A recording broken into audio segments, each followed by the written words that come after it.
कि देखो आज हम लोग करेंगे, मैं जल्दी जल्दी करवा रही हूँ, उसके बाद सब इसके साथ difference American judicial system, composition and next. India का जुडिशियल सिस्टम अमेरिका के जुडिशियल सिस्टम के साथ कंपेरिजन ये करवाएंगे और फंडामेंटल राइट्स के, ठीक है। टाइम ना कि सुप्रीम कोर्ट बना हुआ ये दोनों मिल जाएगा, जुडिशियल सिस्टम पढ़ाएंगे, कोर्ट पढ़ाएंगे, कंफ्यूजन हो जाएगी। इसी में फंडामेंटल आज मैं पढ़ाऊंगी तो ये डिफरेंस अमेरिकन जुडिशियल सिस्टम ये, और एक तुमको पढ़ाऊंगी मैं fundamental rights.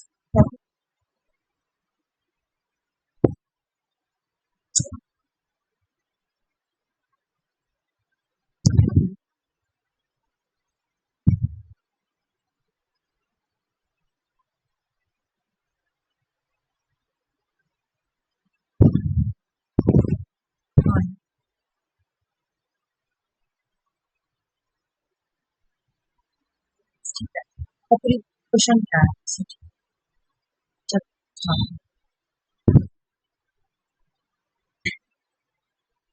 Judicial activism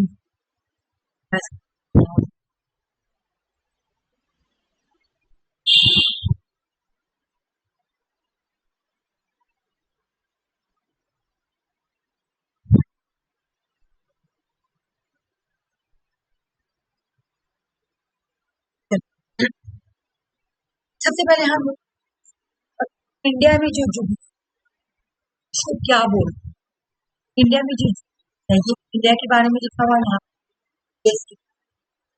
India का जो जुडिशियल स्ट्रक्चर है ना वो कैसा है, और यूएस का जुडिशियल स्ट्रक्चर, इंडिया में जो जुडिशियल का स्ट्रक्चर है ना उसका मैं बोलते हैं इंटीग्रेटेड सिस्टम, सिंगल हायरार्की। क्या जबकि यूएस में जो जुडिशियल सिस्टम है ना, जुडिशियल का जो स्ट्रक्चर है, ये जो सिस्टम है वो है डबल सिस्टम ऑफ कोर्ट्स, ठीक है। अभी मैं तुमको पहले दिखा दी स्ट्रक्चर से ये वाला देखो, इंडिया में क्या है integrated judicial system. Integrated judicial system का मतलब क्या है, अगर कोई केस हो, केस हुआ कितना बड़ा केस था 2016 में कोई केस हुआ था, निर्भया केस, इसमें चाहते तो कितना बड़ा केस फौरन मतलब डिमांड किया गया कि जस्टिस दिया जाए, इसका जो इसकी जो भी मतलब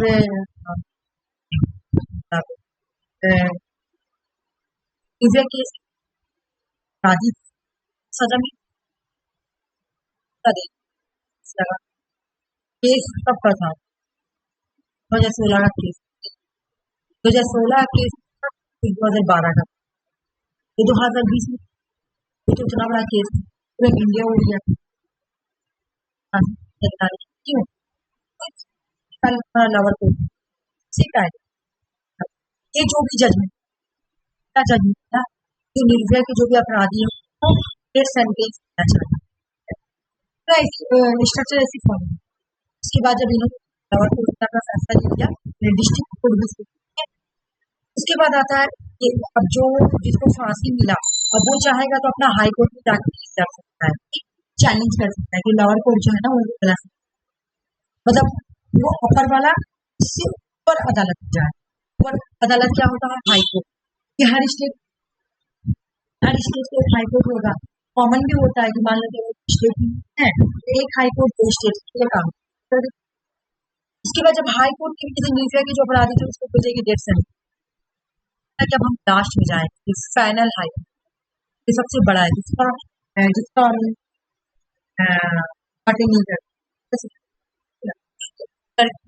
अपराधी वाले अपराधी जो फैमिली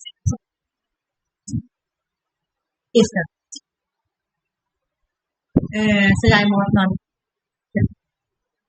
के बाद क्या होगा इंडिया में जो है इस तरह का सिस्टम है कि पहले लोअर कोर्ट जाएगा फिर हाई कोर्ट जाएगा, इस तरह से इस तरह की जो जुडिशियल सिस्टम ये सब एक दूसरे से मिल, पहले यहाँ पे जाएगा फिर यहाँ पे जाएगा फिर लास्ट में इस तरह की तो इंडिया में जो जुडिशियल का सिस्टम है ना उसमें लिखा है, इसको हम लोग बोलते हैं इंटीग्रेटेड जस्टिस। ठीक है, एग्जाम में क्वेश्चन आएगा इंडिया जो जुडिशियल सिस्टम है या जुडिशियल स्ट्रक्चर है वो क्या है, उसको हम लेंगे इंटीग्रेटेड सिस्टम। ये सिंगल हरारकी एक हरारकी बनी, सबसे बड़ा कौन है भाई, उसके बाद बड़ा कौन है हाई कोर्ट, उसके बाद कौन है लास्ट सबऑर्डिनेट। इंडिया में ऐसा है तरह का हरारकी, लेकिन यूएस में क्या है, यूएस में जैसे बड़ा सेक्टर जैसे और एक हो गया बड़ा स्टेट सेंटर हो गई है। तो यूएस में डबल सिस्टम ऑफ कोर्ट है ना, स्टेट का अलग कोर्ट हो, स्टेट का अलग कोर्ट होता है और सेंटर का कोर्ट अलग होता है। ठीक है, जब वहां पे एक कोर्ट होता है फेडरल जुडिशरी और एक होता है स्टेट जुडिशरी और एक होता है बड़ा होता। क्या है हम लोग के अभी क्या था कि हम लोग सबसे पहले जाएंगे सब ऑर्डिनेट छोटा वाला, वहां जाने के बाद हम हाई कोर्ट जाते ऐसा।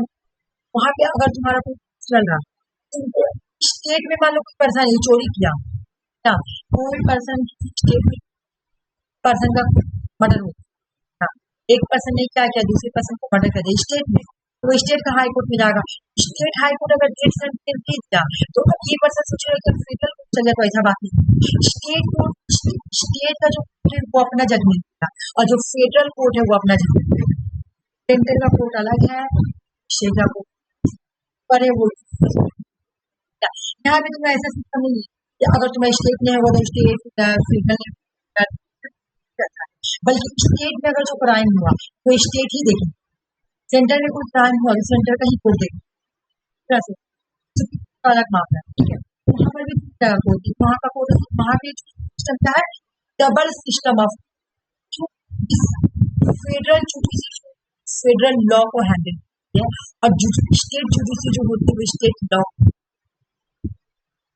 स्टेट में अगर कोई क्राइम हो रहा स्टेट सुनाया जाएगा, स्टेट का जो स्टेट में जो तुम्हारा जज डेथ सेंटेंस, तो अब उसको डेथ सेंटेंस देगा, हो सकेगा कि जाके हम फेडरल कोर्ट में जाके चैलेंज कर दे तो नहीं करते, हाई कोर्ट चल जाओ।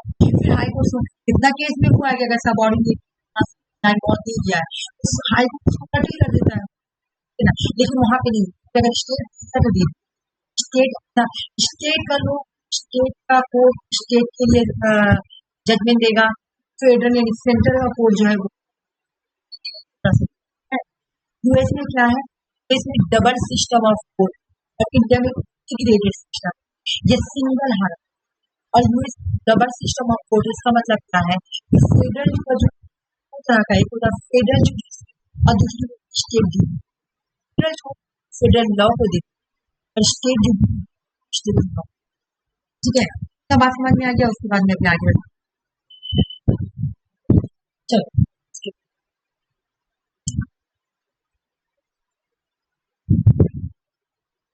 ये वाला चैप्टर ये वाला पॉइंट बहुत इंपॉर्टेंट है, वो सभी इंपॉर्टेंट है लेकिन एग्जाम में बहुत बार आया होगा।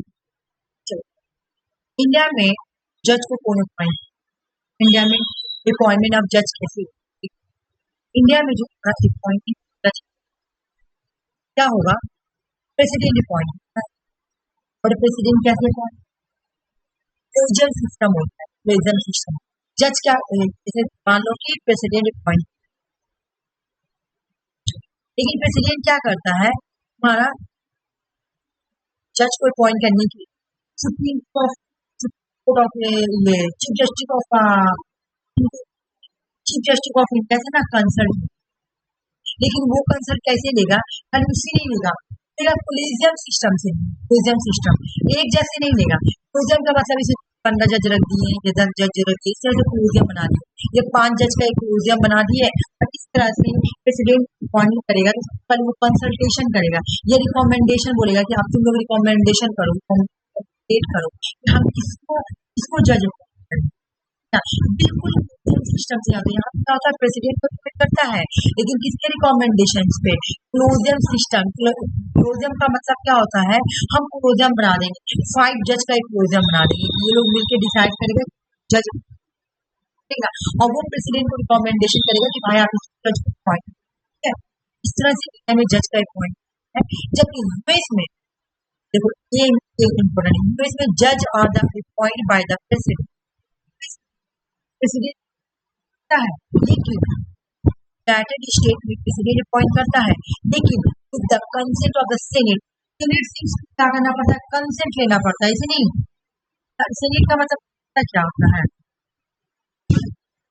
देखो ये बात याद रखना कि यूएस में जज तो अपॉइंट करता है प्रेसिडेंट, ये तो कॉमन इंडिया था, लेकिन यूएस में जज को अपॉइंट करने के लिए कंसेंट किया जाता है इसे सेनेट से। अभी मैं बता रही हूँ,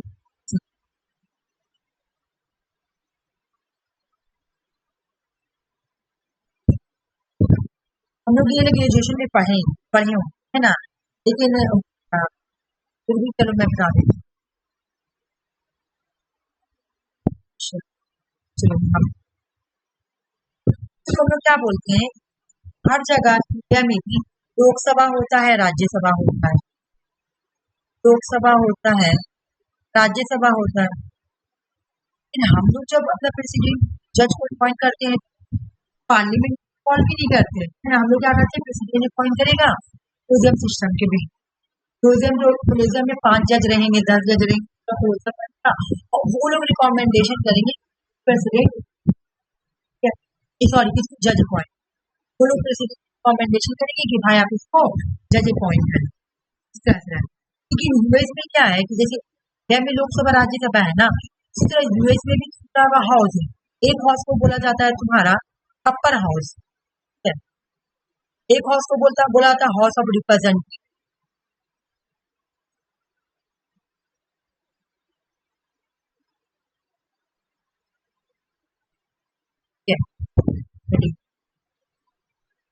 और दूसरे हाउस को बोला जाता है सेनेट, दूसरे हाउस को क्या बोलेंगे, सेनेट।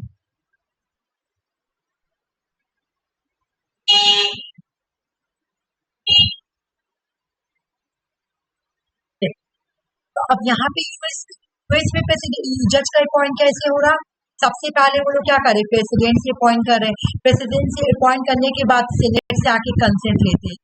आप लोग कमेंडेशन ये है ना, आप लोग बताइए क्या हम लोग ये जज को अपॉइंट कर रहे हैं, आप क्या इस बात का कंसेंट देते हैं, मतलब मंजूरी लेना पड़ता है, सेनेट से लेना पड़ता है, ठीक है।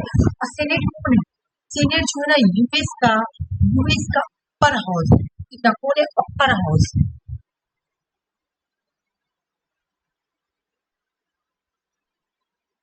यूएस का अपर हाउस, तो यूएस के अपर हाउस का क्या किया जाता है, डिसीजन लिया जाता है कि आप बताइए क्या हम लोग इसको, मतलब आप कंसेंट दीजिए, हम लोग क्या पर्सन को जज अपॉइंट इस तरह।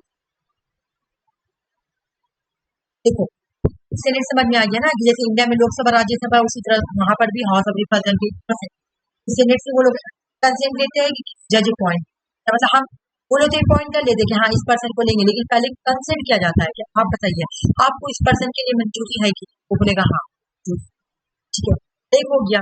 अब यहाँ पे आ जाओ, बोले कि यहाँ पे जब हम लोग जज को अपॉइंट करते हैं तो क्या पार्लियामेंट का कोई रोल होता है, मिनिमल रोल होता है ना, प्रेसिडेंट के लिए अपॉइंट करेगा बस इतना रोल होता है, लेकिन यहाँ पे स्ट्रांग होता है, सेनेट चाहेगा तो उसे कंफर्म कर सकता है, मतलब सेनेट यहाँ पे पार्लियामेंट का स्ट्रांग, इसमें पार्लियामेंट को कांग्रेस बोलते हैं ना, तो कहने का मतलब है कि क्या यहाँ पे जो कांग्रेस को पावर होता है ज्यादा जज के अपॉइंट में, बिल्कुल स्ट्रांग पावर होता है, अगर सेनेट मना कर दे तो वो जज को अपॉइंट नहीं करेंगे, अगर सेनेट मना कर देगा नहीं खुद अपॉइंट करो, क्योंकि कंसेंट लेने आया, मंजूरी लेने आया, क्या बताइए, प्रेसिडेंट आकर सेनेट से कंसेंट करेगा, आप बताइए हम जज को अपॉइंट करिए या नहीं करें, सेनेट मना कर देगा, तो पार्लियामेंट का तो इन्वॉल्वमेंट ज्यादा हुआ ना, स्ट्रॉन्ग इन्वॉल्वमेंट, देखो मना भी कर सकता है, लेकिन जब इंडिया में ऐसी कोई बात नहीं, इंडिया में सिर्फ उतना ही प्रेसिडेंट, बाकी फ्रोजन सिस्टम चल रहा है। अभी मैं सबका चार्ट बनाऊंगी ना तो तुम समझ में आ जाएगा। चलो हम लोग ना एक चार्ट बनाते हैं, जैसे तुमको याद भी होता जाएगा, और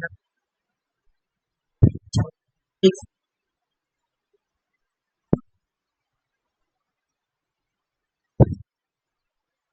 एक हो गया इंडिया और एक हो गया दोनों का जुडिशियल सिस्टम को कंपेरिजन करना है। इंडिया में जुडिशियल ऐसा होता है,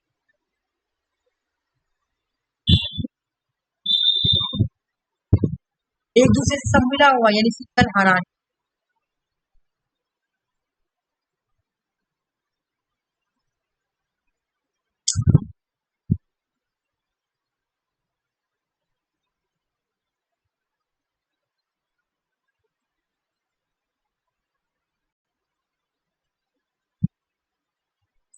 सिंगल हायरार्की होता है, जबकि इसके कंपेरिजन अगर हम यहाँ पे देखें, यहाँ पे क्या होता है, तो डबल सिस्टम होता है ना, डबल सिस्टम ऑफ जुडिशियल।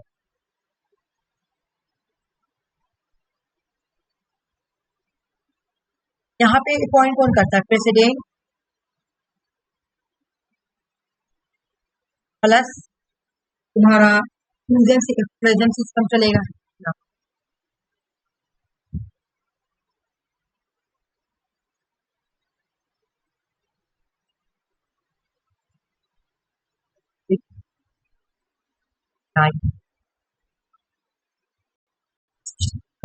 जबकि यहाँ पे प्रेसिडेंट को पॉइंट कौन करता है, तो पॉइंट कौन करता है, प्रेसिडेंट। कंसेंट किससे लेता है, सेनेट से। इतना हम लोग अभी पढ़े, ठीक है।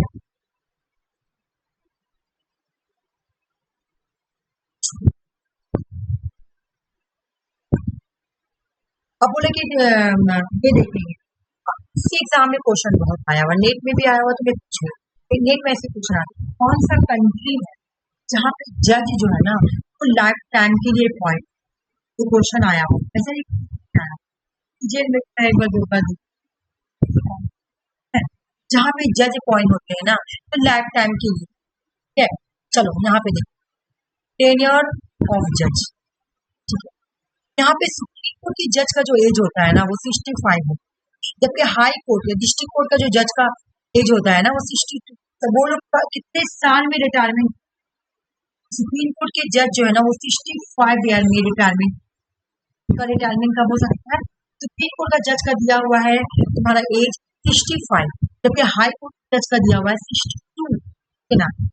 तो यहाँ अमेरिका में देखो, अमेरिका में जज का क्या है, टेन्योर क्या है, बोले कि जज serve for the life time की, कोई एज नहीं, कोई एज नहीं। क्यों ना तुम जी रहे हो 90 साल तक, 90 साल तक दिमाग सटक जाने के बाद अगर जज बनने के बाद जनरली क्या होता है, इंसान जब एज हो जाता है 90 ईयर्स, तो इंसान का माइंड काम नहीं करता, लेकिन फिर भी यहाँ तक बोला कि लाइफ टाइम के लिए जज रह सकते। लेकिन इंडिया में बोला गया कि इंडिया 65 ईयर तक आदमी जज रहेगा, 65 के बाद इंसान का माइंड काम करना, ठीक है ना।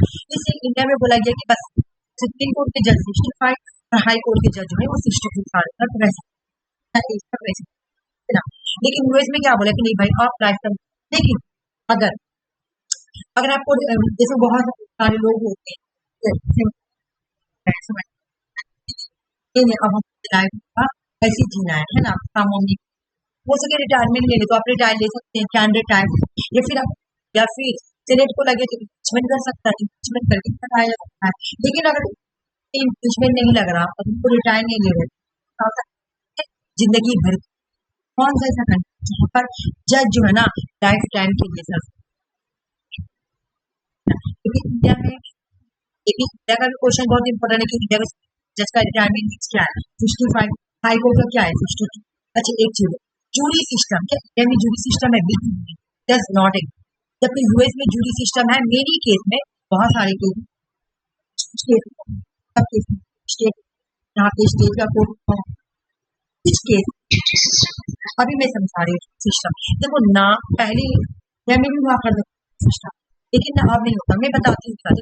कहने का मतलब है कोई डिसीजन आया ना, कोई डिसीजन आया इसमें ना एक जज नहीं रहेंगे, मतलब 5-6 जज बैठ के जजमेंट देंगे, ठीक है ना। 5-6 जज बैठ जाएंगे और उसके बाद उसका जजमेंट, इसको हम लोग बोलते हैं जूरी सिस्टम, है ना। इसको यूएस में जूरी सिस्टम बोलते हैं, इंडिया में जूरी सिस्टम नहीं लेकिन बेंच, इंडिया में बेंच होता है। बेंच क्या होता है, जैसे केशवानंद भारती, ठीक है ना, केशवानंद भारती केस में 13 जज, हुआ ना जूरी सिस्टम, नाम अलग है। 13 जज का जजमेंट आके केशवानंदा भारती को केशवानंदा भारती अभी लैंडमार्क जस्टिस है ना, इसमें कोई एक जजमेंट नहीं सुनाते। जैसे तुम्हारा केशवानंदा भारती केस हो गया, नरवमी केस हो गया, उसके बाद तुम्हारा और भी है, हाँ कोलमनाथ केस हो गया। तो इसमें क्या होता है, बेंच बैठता है। बेंच का मतलब क्या, जैसे 5 जज का बेंच बैठ गया, अब बोलेगा कि डिसीजन सुनाओ। जैसे राम मंदिर का केस, राम मंदिर वाला केस क्या हो, लैंडमार्क जस्टिस है, इसमें कोई एक जज नहीं रहेंगे, इसमें तुम जितना पढ़ेगी तो उसमें 5 जज 6 जज बैठ के जजमेंट, 5 जज रहते हैं, 3 का मेजोरिटी डिसीजन होगा। अगर 3 का मेजोरिटी मिल गया तो उनका डिसीजन मायना, और 2 अलग दिए तो अलग। इंडिया में बेंच होता है और यूएस में जूरी सिस्टम होता है। जूरी का भी मतलब क्या हुआ, इतना 6-7 जज बैठ गया, बैठ के नाम अलग है, जूरी एंड जज। देख लो यूएस की सिस्टम में नाम है, लेकिन इंडिया में सिस्टम डज नॉट एला, ठीक है। देखिए इंडिया में बेंच बैठ, राम मंदिर का जब केस हुआ था तो वहां पर भी बेंच बैठा था। बेंच कब बैठता है, जब कोई लैंडमार्क जस्टिस है ना, केशवानंदा भारती केस, राम मंदिर केस, ये सब केस में बेंच बैठेगा। बेंच का मतलब क्या, कि तुम्हारा 5 जज बैठे, 5 जज, ठीक है ना, 5 जज हो सकता है, 6 जज हो सकता है, लोग बैठाएंगे, ठीक है ना, ऐसा बैठाएंगे। अब ये लोग जो जजमेंट देंगे ना, मानो 5 में कोई दिया 3 और कोई दिया 2, तुम इस तरह से दिया रेशियो में, जो 3 दिया ना तो उसका डिसीजन माना, मेजोरिटी बेसिस पे डिसीजन माना जाता है, ठीक है। ठीक है, समझ में आएगी ना, जूरी सिस्टम हो सकता है। जूरी सिस्टम में 6 जज मिलकर डिसीजन देगा, 6 जज मिलकर कोई भी डिसीजन देगा कि हाँ ये बात ऐसे। तो देखो डिफरेंट क्या है, यहाँ पे बेंच नाम रख दिया, यहाँ जूरी नाम रख दिया। लेकिन अगर पहले इंडिया में हुआ करता था, लेकिन सॉरी इंडिया में हटा दिया गया सिस्टम, ठीक है ना। लेकिन ये एग्जाम में क्वेश्चन नहीं आता, ये तो मैं वर्बली नॉलेज के लिए दे रही हूँ। इंडिया में जूरी सिस्टम नहीं है, बेंच होता है, लेकिन यूएस में जूरी सिस्टम में अलाउ है। तुमको यहाँ पे ये याद करना है, अभी मैं याद कराऊंगी कि यूएस में इंडिया में जज का जो रिटायरमेंट है 65 और हाई कोर्ट का 62, लेकिन यूएस में जज जो है वो सर्व करते हैं लाइफ टाइम की। ये हो गया, अभी हम लोग फिर जाएंगे फिर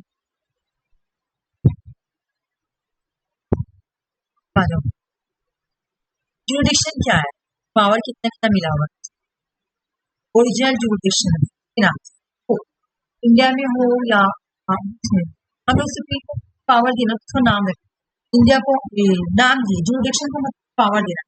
पावर का मतलब मैं तुमको बोल हमारे घर में और फिर मैं तुमको हमारा जुरिडिक्शन कितना, हमारा जुरिडिक्शन तुम्हारे पे चलेगा, तुम्हारे चलेगा, है ना, इतना चलेगा, लेकिन चलेगा ठीक है। बताओ तुम्हारा फैसला, तुम्हारा डिसीजन कहाँ तक चलता है, फैमिली चलता है, बस इसी तरह से कहाँ इसको 3 तरह का जुरिडिक्शन दिया गया, original jurisdiction, jurisdiction and advisory. तो इसमें भी दिया गया है, लेकिन किस किस चीज कहाँ तक ओरिजिनल जुरिडिक्शन का पावर कहाँ तक दिया हुआ है, 3 जुरिडिक्शन का नाम है, ओरिजिनल जुरिडिक्शन, एडवाइजरी जुरिडिक्शन। अब मैं जब सुप्रीम कोर्ट पढ़ाऊंगी सब वहां पर कराऊंगी, ये वाला तो इसका नहीं। ओरिजिनल जुरिडिक्शन में इंडिया में कहाँ तक पावर दिया गया है, बोला कि इंडिया में जो ओरिजिनल जुरिडिक्शन दिया गया है ना, वो लिमिट दिया गया है, लिमिट फेडरल डिस्प्यूट, बस इतना ही पावर दिया गया है कि अगर मान लो कि ये यूनियन, यूनियन मतलब सेंटर, यूनियन यानी यूनियन को क्या बोलेंगे, गवर्नमेंट में बोल सकते हैं, ठीक है।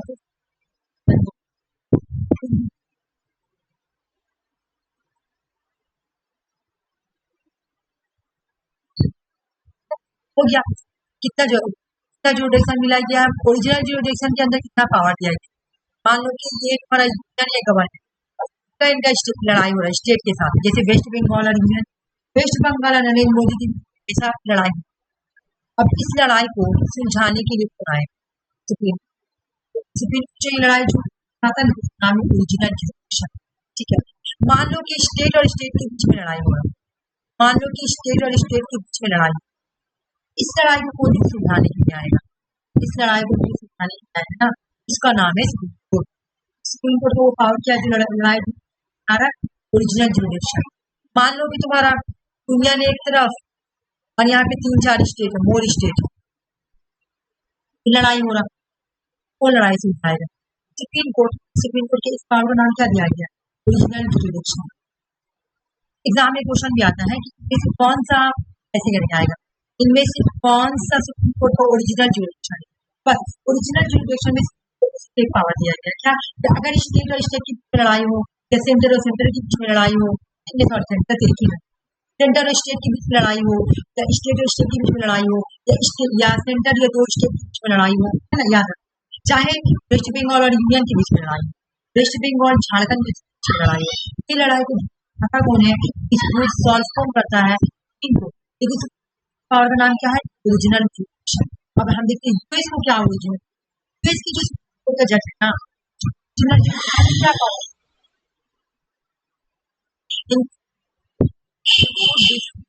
क्या पावर, एम्बेसडर को लेकर अगर लड़ाई होता है, स्टेट और स्टेट को लड़ाई होता है, मैरीटाइम इश्यू को लेकर अगर लड़ाई होती है, तो उनको पावर ज्यादा नहीं, इनको सिर्फ एक पावर मिला हुआ है कि अगर लड़ाई हो तो लेकिन इनको तो तरह का पावर मिला हुआ है। अगर एम्बेसडर राजदूत या का एम्बेसडर या का मैगजीन वाली स्टोरी पढ़ी थी ना, चंद्रगुप्त के दौरान मैगजीन क्या था, एम्बेसडर था, तो दूसरे कंट्री से राजदूत, तो इंडिया का भी जो यूएस का भी राजदूत उधर जा रहा होगा, उसको लेके कोई थोड़ा सॉल्व कर इसका सुप्रीम कोर्ट है ना, यूएस का कोर्ट, तो यूएस का जो कोर्ट है उसको ये जो पावर मिली इसको क्या बोलेंगे, original jurisdiction. State maritime issue ये सब मिला हुआ है। उसके बाद यहाँ पे देखो अपील जुरिडिक्शन में क्या क्या पावर है, तो इंडिया का जो कोर्ट है ना, सिविल कोर्ट में डिसीजन ले सकता है, में ले सकता है, कोई कॉन्स्टिट्यूशनल मैटर होगा तो वहां पर भी डिसीजन ले सकता है, इसको बोलेंगे अपील जुरिडिक्शन। जबकि यूएस में सिर्फ कॉन्स्टिट्यूशनल मैटर पे ही डिसीजन ले सकता है, और इसको बोलेंगे ओरिजिनल ये अपील जुरिडिक्शन। अपील जुरिडिक्शन में यूएस का जज को पावर कम दिया गया, सिर्फ कॉन्स्टिट्यूशनल मैटर की ही अपना ये दे सकते, ठीक है ना। अभी तो मेरे बात सुनो, यहाँ पे जो हम लोग पढ़े तो यहाँ पे सबसे ज्यादा कौन सा इम्पोर्टेंट है, जो लाल है हाईलाइट का, और ये तो ऐसे मैं जब पढ़ाऊंगी तो पढ़ाऊंगी हाईलाइट कराऊंगी, लेकिन यहाँ पे देखो ये याद करना बहुत जरूरी। चलो आ जाओ, इंडिया का जो सुप्रीम कोर्ट है ना, इंडिया का सुप्रीम कोर्ट, इसको एक पावर दिया गया जिसका नाम है एडवाइजरी जुरिडिक्शन, एडवाइस देने की पावर। जबकि यूएस के जो सुप्रीम कोर्ट है ना, उसको इस तरह का कोई भी एडवाइजरी वो एडवाइजरी का पावर नहीं है। इंडिया के क्या दिया गया है, देखो इंडिया के सुप्रीम कोर्ट में advisory jurisdiction can advise the president. अगर कोई लीगल मैटर होता है और प्रेसिडेंट बोलेगा सुप्रीम कोर्ट को कि आप मुझे एडवाइस सुप्रीम कोर्ट एडवाइस देता, कौन सा आर्टिकल के अकॉर्डिंग देता है, आर्टिकल 150। अगर मैं बोली एग्जाम में 10-15 बार जाया बहुत एग्जाम में प्रेसिडेंट एडवाइस कौन सा आर्टिकल के अकॉर्डिंग, और ये सिर्फ इंडिया के सुप्रीम कोर्ट के जज को मिला हुआ, लेकिन यूएस के जज को कोई पावर, हाँ यूएस के जज को इस तरह कोई पावर नहीं मिला हुआ, क्या वहाँ के प्रेसिडेंट एडवाइस। ठीक है, अब तक जो हम पढ़े तो एक बार हम चाहते कैसे हम लोग रिविजन हो जाए। चलो हम लोग क्या पढ़े कि इंडिया में जो तुम्हारा इंडिया में जो जज है वो ग्रेडेड है। फिर क्या पढ़े, यहाँ प्रेसिडेंट अपॉइंट करता है और यहाँ पर भी प्रेसिडेंट अपॉइंट करता है, लेकिन यहाँ पे कंसेंट करता है कि सेनेट। यहाँ पे डबल सिस्टम है, कोर्ट कैसा है, डबल सिस्टम ऑफ जुडिस, और यहाँ पे प्रेसिडेंट अपॉइंट करता है, लेकिन किससे लेता है रिकमेंडेशन, कौन करता है, क्लेजियम, है ना, क्लेजियम। उसके बाद आओ नेक्स्ट क्वेश्चन, यहाँ पे जो जज का एज देखो, सुप्रीम कोर्ट का जज का एज क्या है यहाँ पर इंडिया में, हाँ 65, हाँ बिल्कुल 65, 65। हाई कोर्ट का जज का क्या है बताओ, 62, हाँ हाई कोर्ट का जज का है 60। अच्छा यहाँ पे बताओ यूएस में जज का क्या है, कोई एज नहीं है जब तक उसका लाइफ हाँ बोलो जज है ना, जज कब तक सर्व करेगा, जज सर्व फॉर लाइफ टाइम, हाँ सर्व फॉर लाइफ टाइम, ठीक है ये चीज हम लोग पढ़ेंगे। नेक्स्ट हमारा आएगा, अच्छा तो वो सब तो मैं पढ़ा दी, लेकिन जो इम्पोर्टेंट है उसका इसी कर रहा हूँ, अच्छा बाकी वो सब भी तुम पढ़ लेना, ऐसा बात नहीं कर रहा हूँ। यहाँ पे देखो क्या यूएस में इंडिया में से क्या मिला हुआ है, advisory, advisory, advisory jurisdiction, jurisdiction मिला हुआ है ना, क्या मिला हुआ है, एडवाइजरी जुरिडिक्शन। मतलब क्या है इसका, कि सुप्रीम कोर्ट जो है वो एडवाइस,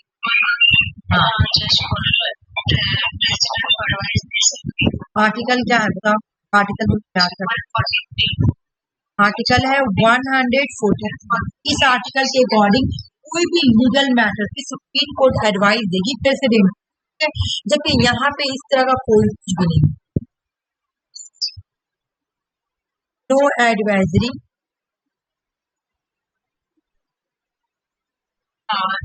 हाँ कोई भी एडवाइजरी जुरिडिक्शन नहीं, हाँ हम लोग पढ़ लिए, फिर से चलते हैं।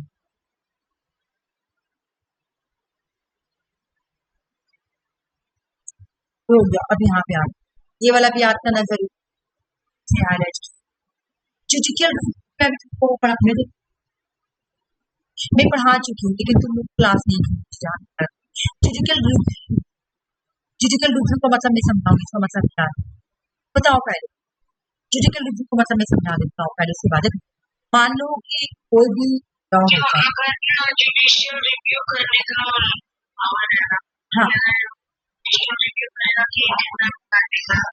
नहीं जुडिशियल रिव्यू का मतलब वो नहीं है, मैं बता रही हूँ देखो, जुडिशियल रिव्यू का मतलब है कि मान लो कि कोई लॉ है, ठीक है ना, ये लॉ, ठीक है, पार्लियामेंट कोई लॉ बना, पार्लियामेंट क्या करती है, कोई लॉ बना, इस लॉ को जुडिशरी क्या कर रही है, चेक कर रही है,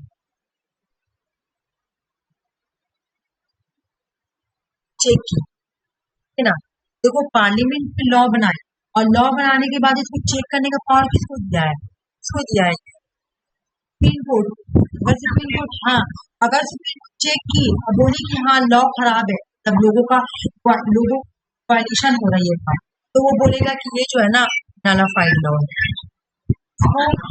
वो ना वायलेंट बोल देगा, खराब बोल देगा, नलाफाइड है, ठीक ना, अल्ट्रा वायलेंट बोल, इस तरह से बोल के लॉ को खत्म, ये पावर मिला हुआ है। ये जुडिशियल रिव्यू का मतलब ये होता है, जुडिशियल रिव्यू का मतलब यही है कि अगर कोई लॉ पार्लियामेंट है और जुडिशियल चेक कर रही है, और चेक करने के बाद अगर पता चला कि हाँ इस लॉ से लोगों को वायलेशन हो रहा है, लोगों का फंडामेंटल राइट का वायलेशन हो रहा है, तब वो क्या बोलेगी, आपका जो लॉ है ना, आपका जो लॉ है ना वो क्या है, अल्ट्रा वायलेट या नलाफाइड, इस तरह से बोल के लॉ को, लेकिन एक बात सुनो, जुडिशियल रिव्यू जो है ना सबसे पहले यूएस में आई, तो यूएस में जो जुडिशियल रिव्यू है ना वो बहुत ही स्ट्रॉन्ग है, वेरी ब्रॉड, ब्रॉड, ठीक है, इंडिया के कम, तो हम लोग जुडिशियल रिव्यू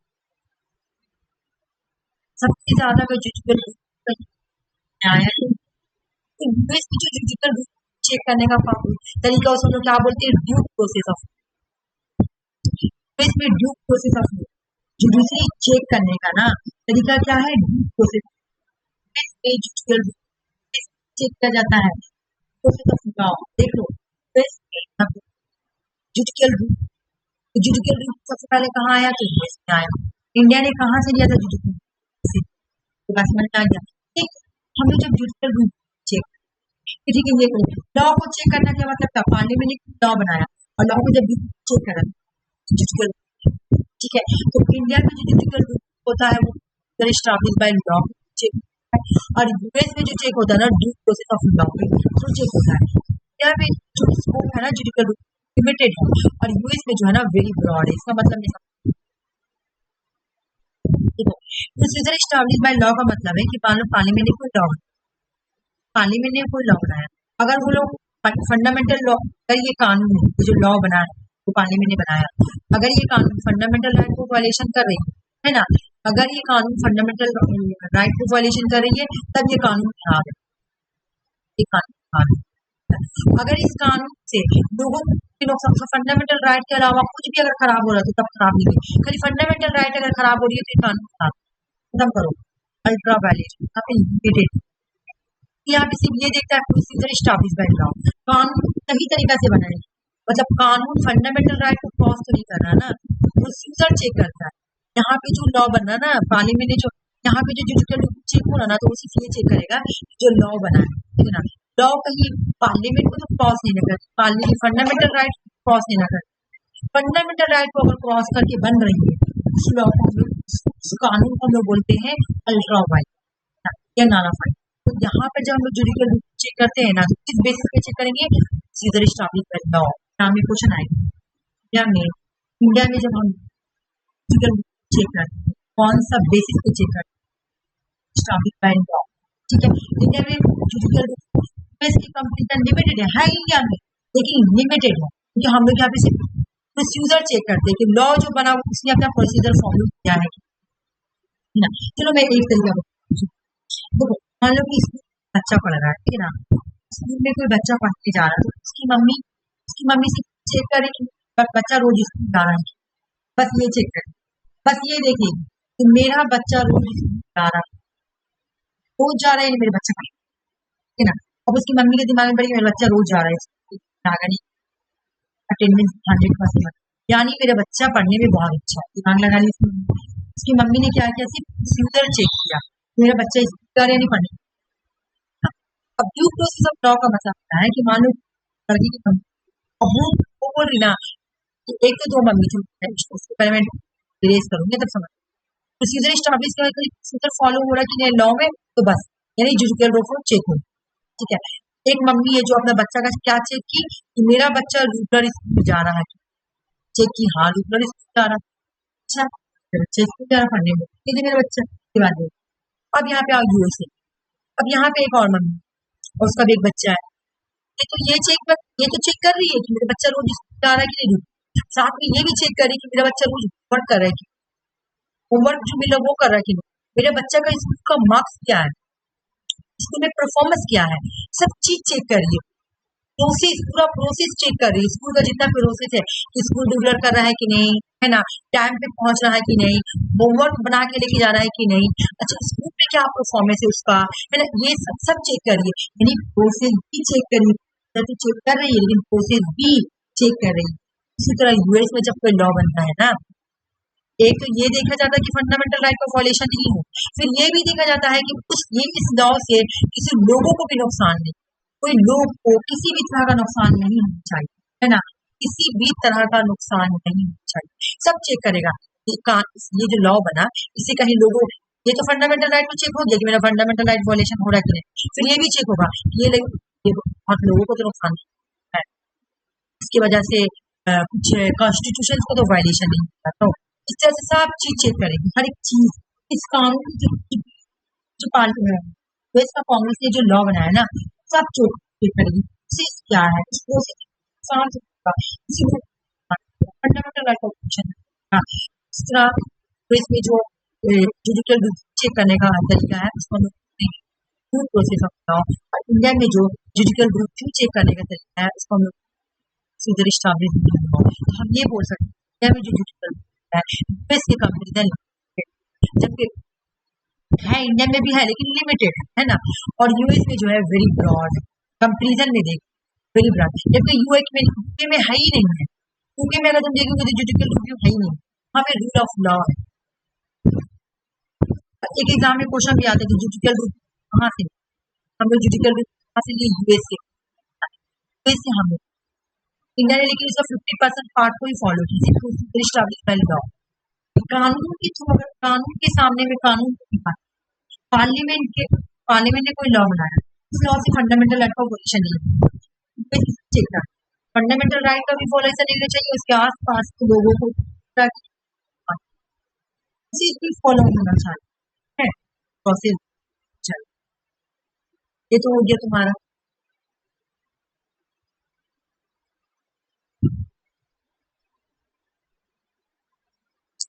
ये देखो, टेंडेंस, supreme court has control over the lower court. India में सुप्रीम कोर्ट कंट्रोल करती है जितने भी लोअर कोर्ट, हाई कोर्ट को हमारा, लोअर कोर्ट को, डिस्ट्रिक्ट कोर्ट को कंट्रोल है ना, सुपरिटेंडेंट होता है। सबसे हाईएस्ट कोर्ट कौन होता है? तुम्हारा सुप्रीम कोर्ट होता है। लेकिन यूएस में ऐसा कोई सिस्टम नहीं। यूएस में ऐसा कुछ नहीं होता। क्या बोले, सेंटर का अलग होगा, फेडरल अलग होगा। स्टेट में जो आएगा वो अपना अलग देखेगा सफाई, और जो यहाँ पे जो आएगा वो अपना अलग, दोनों का अलग अलग।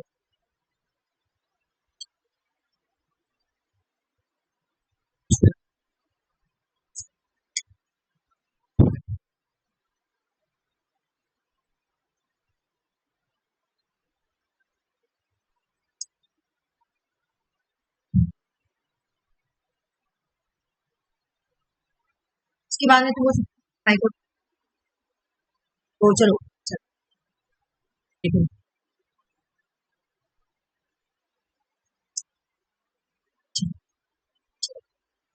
क्या बोल रहा कि जुडिशियल रूल का इंडिया में ये जुडिशियल रूल, इंडिया में भी जुडिशियल रूल लिमिटेड, क्यों लिमिटेड है भाई? यहाँ पे जब हम चेक करते हैं वो एस्टैब्लिश बाय, है ना, प्रोसीजर एस्टैब्लिश बाय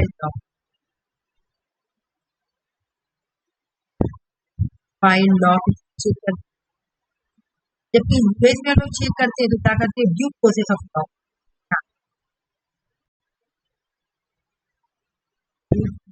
चलो मैं एक एग्जांपल, इंडिया में क्या है तुम्हारा, देखो इंडिया में क्या है, इंडिया में है ना, अगर किसी का पहले ऐसा था, पहले क्या था,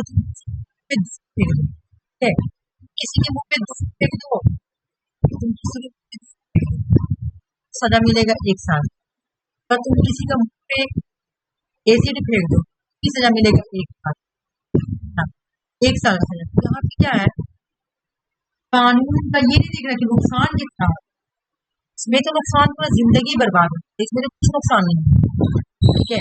चेहरा पे पानी पे फेंकेंगे नुकसान नहीं होगा, लेकिन ये वाला नुकसान तो ज्यादा है। इंडिया का कानून में ऐसा है, अभी थोड़ा बहुत चेंजिंग हुआ है। इंडिया में सिर्फ ऊपर से आदमी देखता है कि ऊपर से फंडामेंटल राइट का वायलेशन हो रहा ना, तब कानून खराब, बाकी लोगों को कितना नुकसान हो, कोई प्रॉब्लम। तब एग्जाम में क्वेश्चन आएगा ड्यू प्रोसेस ऑफ लॉ कहाँ होता है, तो due process of law US होता है, और प्रोसीजर एस्टैब्लिश बाय लॉ कहाँ होता है। उसके बाद हम लोग क्या करते, बाकी तो हाँ नहीं ना,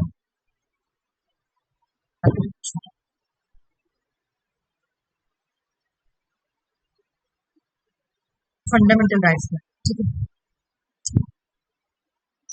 फंडामेंटल राइट्स का भी इसी तरह चार्ट बना के। अच्छा देखो, एक बार चार्ट में समझ में आ गया ना, तो चार्ट भी देखो कहाँ पर है, तो इसमें डबल है, प्रेसिडेंट अपॉइंट करके जम होता है इंडिया में, प्रेसिडेंट अपॉइंट करते, लेकिन फिफ्थ से कंसेप्ट इंडिया में सुप्रीम कोर्ट का जज 65 हाई कोर्ट, जबकि यूएस में क्या है, डायरेक्ट रैंक की, यहाँ पे कोई भी जुडिशियल एडमिनिस्ट्रेशन, जबकि यहाँ पर है, यहाँ ये पता नहीं अंदर से फीलिंग आ रहा है कि मैं कुछ छोड़ दूँ,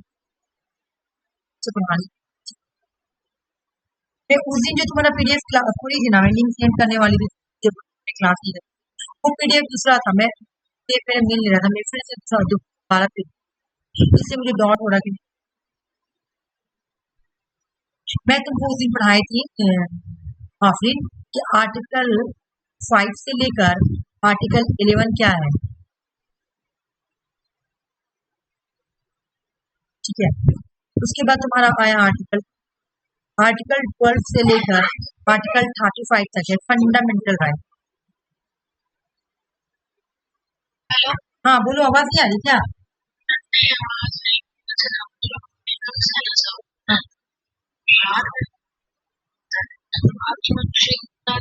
हाँ बिल्कुल, मैं बता दूंगी कौन सा प्रेसिडेंट वाला हाँ हाँ हाँ, मैं तुमको सिर्फ इम्पोर्टेंट आर्टिकल याद कराऊंगी, प्रेसिडेंट का सब याद कराऊंगी, रिवीजन कराऊंगी ना तो मैं याद भी करा दूंगी, टेंशन मत। जब मैं रिवीजन, ठीक है कोई बात नहीं, रिवीजन मतलब देखो अभी हम लोग क्या क्या अभी टॉपिक्स हम जितना याद कराओ याद कराओ, जब मैं रिवीजन कराऊंगी ना तो मैं वहाँ पे 100% याद कराऊंगी, तो वहाँ रिवीजन के साथ तुम्हारा क्वेश्चन है। लेकिन फिर भी तुम ऐसी माइंड में याद रखना कि आर्टिकल 5 से लेकर आर्टिकल 5 से लेकर 11 तक सिटीजनशिप है, ये तो नॉर्मल चीज है। उसके बाद आर्टिकल 12 से लेकर आर्टिकल 35 तक फंडामेंटल राइट्स, ठीक है। हाँ ठीक है, हो गया, यहाँ तक लोग पढ़ लिए। चलो अब फंडामेंटल राइट का आर्टिकल आज ही याद करने का कोशिश करेंगे, जितना होगा याद करेंगे। देखो क्या है तुम्हारा जो fundamental rights in Indian constitution are the basic main human right guaranteed to all individual to enjoy the dignity, equality and freedom। India में जितने भी लोग ह्यूमन राइट का गारंटी देने के हम लोगों को डिग्निटी, इक्वलिटी एंड फ्रीडम को इंस्पायर करना, ठीक है। तो फंडामेंटल राइट जो है ना, ये पार्ट 3 एग्जाम में क्वेश्चन आया, फंडामेंटल राइट्स कौन सा पार्ट में आती है, पार्ट 3। फंडामेंटल राइट्स का आर्टिकल क्या है, आर्टिकल है इसका 12 से लेकर 35। चलो अब एक चीज का क्या याद करते हैं, फंडामेंटल राइट्स कितने तरह के होते हैं, 6 तरह के। कौन कौन है देखो, right to equality article 14, right to freedom article 19, हम एक एक पढ़ेंगे। राइट अगेंस्ट एक्सप्लॉयटेशन आर्टिकल 23 से article 24, right to freedom of religion article 25 से लेकर cultural and education rights article 29 से 30 तक, right to constitutional remedy article. Fundamental rights में दो टॉपिक सारे को, एक तो तुम्हारा जाएगा कवर, एक फंडामेंटल राइट, ठीक है ना। और मैं बताती हूँ, पहली फंडामेंटल राइट 6 नहीं होता, ठीक है। पहले तुम्हारा फंडामेंटल राइट जो है ना वो 6 नहीं, बल्कि क्या होता था, अर्लियर फंडामेंटल राइट 7 था। स्टार्टिंग में फंडामेंटल राइट्स कितना था, 7 था। एक और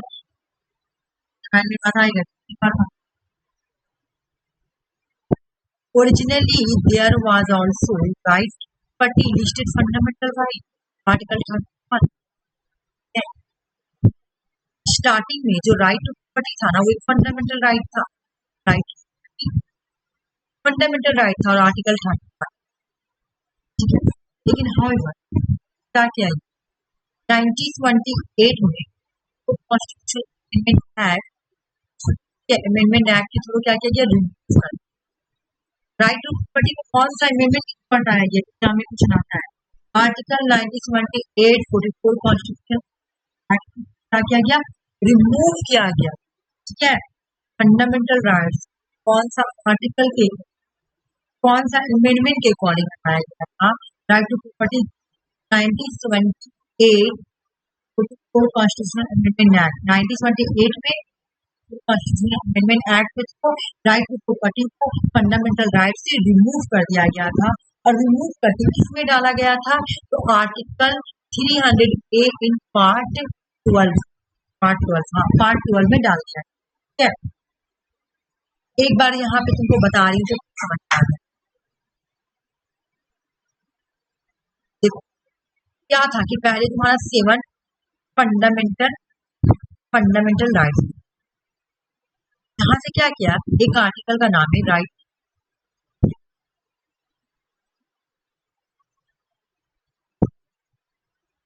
इस आर्टिकल को आर्टिकल 30 का नाम दिया गया। इस आर्टिकल को क्या किया गया, इस आर्टिकल फंडामेंटल राइट से हटा दिया गया, लेकिन रिमूव किया गया कौन सा अमेंडमेंट साल 1928 में 44 कॉन्स्टिट्यूशनल अमेंडमेंट एक्ट के अकॉर्डिंग फंडामेंटल राइट से रिमूव कर दिया। कहाँ से रिमूव किया गया, फंडामेंटल राइट से। लेकिन इसको उठा के डाला कहाँ पे, इसको ला के डाला कहाँ पे, इनको ला के डाल दिया गया आर्टिकल आर्टिकल 100 ए पार्ट 12 में डाल दिया। इसका नाम क्या दिया गया? बोला अब इसको तो नाम भी देना पड़ेगा। जब हम लोग इसको लाके एक आर्टिकल में डाल दिए, इसका नाम जो रहेगा ना, उसका नाम होगा लीगल राइट। ठीक है, फंडामेंटल राइट था, लेकिन राइट टू प्रॉपर्टी को क्या किया गया? आर्टिकल 30 को रिमूव कर दिया गया। रिमूव किया गया तो किसके थ्रू? 1978 में 44 कॉन्स्टिट्यूशनल अमेंडमेंट एक्ट के थ्रू कर दिया गया फंडामेंटल राइट से। लेकिन इसको लाके कहाँ पे डाल दिया गया? डाला गया कहाँ पे? आर्टिकल 300 ए पार्ट 12 में लाके डाल दिया। तो कहाँ पे रखा गया? आर्टिकल 300 ए पार्ट 12 में बोला गया भैया आप इसमें रखिए राइट टू प्रॉपर्टी को। और फिर ये बोला गया कि ये जो राइट टू प्रॉपर्टी है ना, राइट टू प्रॉपर्टी का नाम रहेगा लीगल राइट। आज जो तुम्हारा फंडामेंटल जो राइट टू प्रॉपर्टी है वो एक लीगल राइट है। और कहाँ आती है? Article 300 A part 12 of the Indian constitution, है ना। अब एक और क्वेश्चन बनेगा तुम्हारा अच्छे से। हम लोग फंडामेंटल राइट लिए कहाँ से? एग्जाम में क्वेश्चन आता है। मैं जब बोरो वाला पढ़ाई थी ना, तो उसमें है पीडीएफ भी सेम। फंडामेंटल राइट्स हम लोग लिए कहाँ से? फंडामेंटल राइट्स कहाँ से? इंस्पायरेशन कहाँ से? बोरो कहाँ से? ठीक आ सकते एग्जाम। बोरो कहाँ से? यूएस के लिए, ठीक है ना। अच्छा, यूएस के लिए तो कराची से, यूएस से क्या से? यूनाइटेड स्टेट के बिल ऑफ राइट्स हम लोग फंडामेंटल राइट्स, जिसको मागना कार्टा और द इंडियन कॉन्स्टिट्यूशन बोला जाता है। फंडामेंटल राइट इनफोर्सेबल है, फंडामेंटल राइट लीगली इनफोर्सेबल है। और जो मैं यहाँ पे एक बात बताऊँ,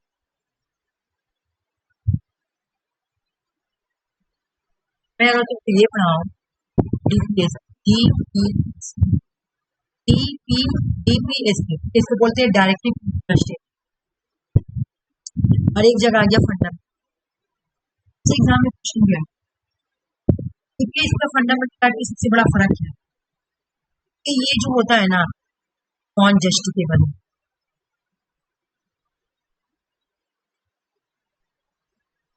जस्टिफिकेबल का मतलब ये नॉन लीगल है। ये क्या है भाई? फंडामेंटल राइट्स क्या है? फंडामेंटल राइट्स को जस्टिफिकेबल, ठीक है। और ये क्या है? ये लीगल। अभी मैं इसका मतलब बता रहा हूं, इसका मतलब बताया है ना। अगर डीपीएसपी अगर तुम्हारा वायलेशन हो रहा है, डीपीएसपी अगर तुम्हारा वायलेशन हो रहा है, कोर्ट नहीं जा सकती। अगर कोर्ट जाएगी तो कोई मतलब नहीं, कोई कोर्ट भी जाएगी नहीं, ठीक है। अगर तुम्हारा डीपीएसपी के फंडामेंटल वायलेशन कोर्ट जाओगे सर, तेरा ये वाला डीपीएसपी है ना, आर्टिकल 36 या 19 वायलेशन, कोर्ट बोलेगा भाग जाओ, कोई जरूरत, ठीक है। डीपीएसपी का कोई जरूरत हो रहा डीपीएसपी स्टेट की भाई कोई जरूरत, चले जाओ। ये नॉन जस्टिफिकेबल, ये नॉन लीगल है, ठीक है ना। ये आपका वायलेशन ऑफ प्रॉब्लम। देखिए अगर आपका फंडामेंटल राइट वायलेशन है ना, अगर आपका फंडामेंटल राइट वायलेशन मान लो आपके साथ, जैसे हम पढ़ते हैं तुम्हारा आर्टिकल 17 पढ़ते हैं, क्या पढ़ते हैं? अनटचेबिलिटी, है ना, एबोलिशन ऑफ अनटचेबिलिटी, ठीक है ना। अनटचेबिलिटी, ठीक है। अनटचेबिलिटी का मतलब क्या? छूछात, और कोई पर्सन छूछात, कोई सिविल कास्ट, कोई सिविल ट्राइब के साथ छूछात तो चल जाएगा फॉल्स।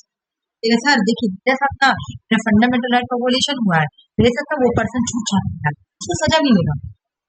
अगर तुम्हारा फंडामेंटल राइट वॉल्यूशन होगा, सुप्रीम कोर्ट हाई कोर्ट तुमको सजा देगा, जो करेगा उसके खिलाफ, है ना। सुप्रीम अगर फंडामेंटल राइट का वॉल्यूशन होगा ना, उसका सुनवाई होगा जब, है ना, जज उसका सुनवाई देगी। इसलिए फंडामेंटल राइट जस्टिफिकेबल है, लीगली है, इसलिए लीगली मान लो। चलो मान लो गई कॉलेज, कॉलेज में पढ़ने लड़की जाएगी, वहां पे हमारे साथ क्या हो रहा, डिस्क्रिमिनेशन भाई तुम्हें कुछ नहीं है। तुम क्या होगी कोर्ट में बोलेगी सर मेरा ना मेरा आर्टिकल 15 ना मेरा आर्टिकल 15 का वायलेशन कि आर्टिकल 15 लिखा हुआ है provision of discrimination on the ground of religion and race and caste and मतलब आर्टिकल 15 लिखा हुआ है मजहब के नाम पर, रेस के नाम पर, कास्ट के नाम पर, सेक्स के नाम पर, बर्थ के नाम पर किसी के साथ भी डिस्क्रिमिनेशन नहीं किया जाएगा। तो फिर कॉलेज में मिलकर डिस्क्रिमिनेशन किया जा रहा है।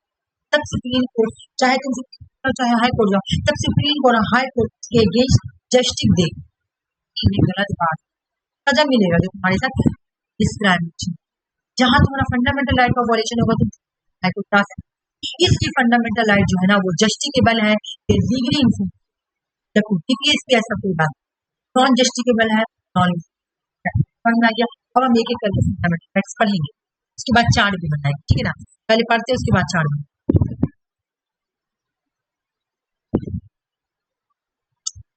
सबसे पहले तो हम लोग क्या पढ़ेंगे, सिक्स फंडामेंटल राइट्स। पहला फंडामेंटल राइट्स है ना आर्टिकल 12 से लेकर आर्टिकल 5, ये तो है। लेकिन हम लोग हमेशा देखते हैं आर्टिकल 12 से आर्टिकल 35 लिखा हुआ है, लेकिन हम लोग पढ़ते